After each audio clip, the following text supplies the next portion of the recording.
nabunot. Kaya na yung nagdino sila karon. Gikan sa clinic also. Muna, dili sa Santos Spring, bugla ko diri o pila ka photos nga kanang tag 5 kilos nga bugas.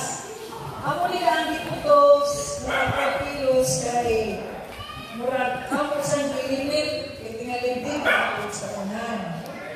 Pero kung tayo na sila ay mapalit, kung isa pa ito maka-afford na mabalit pa o lain na 5 kilo, pwede na. Dahil hindi ka na lang ibalik pa sa amin sa opisina. Ay para na dyan natin sa luwa ka barangay. So namin ipili ito para bull-up o niya kani para sa San Agustin.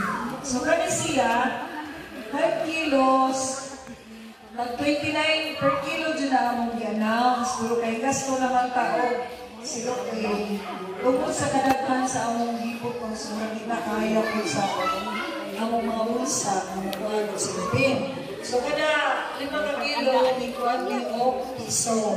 Karoon mo piso kiyon. Balitag 30 per kilo. So sa 5 ka kilo, mabayad lang mo o 150 din. 150. So, ulitin sa ating karoon, pag 5 ka kilo. So, atong musgo na, kani atong bugas, atong ragyon din sa Ilongos, di kani sa Tabunong, Mamayan, Parkpod nga to sa Naval, Santa Cruz, Maglangoy, Bukaw, Liberty, Tiro, o Concepcion. So, local rice na siya. Ang paagi ani is, sila'y nagpagaling, kung nila o ani, ilang ipagaling, o siya ilang gatod sa opisina. O niya, ang halin po na ani, amo po nang ibalik nila.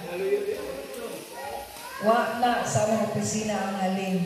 So, mura na may namaligya, pero ila ang halin. Pero ang amo ibayad ito is sa 29 per kilo na.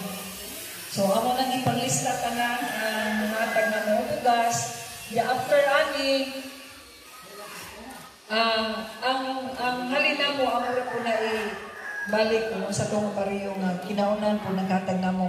Actually, naka-distribute na misa sa Santo Niño, Katipunan, Utanan, o taga San Antonio, pero wala may mga to San Antonio, nga naramis Katipunan nag-distribute.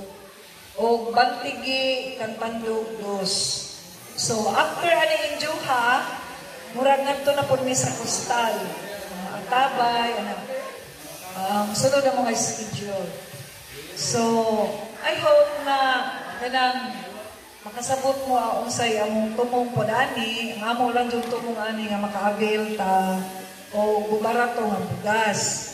Kanya, puhupuli sunod tuig o sunod na kapig, tingalig daghan-daghan na dyan akong hatag. So, dili na mo limit o pila ka kilo. Sa pagkakaroon, mura man kung may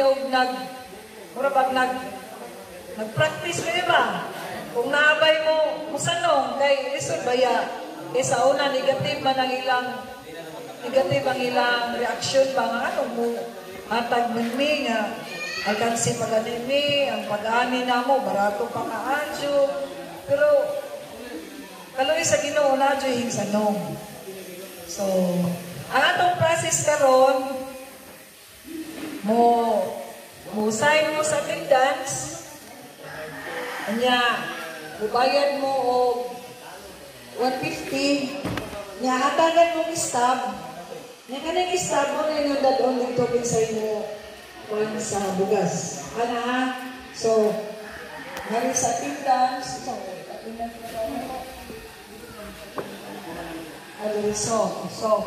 tagsa lang.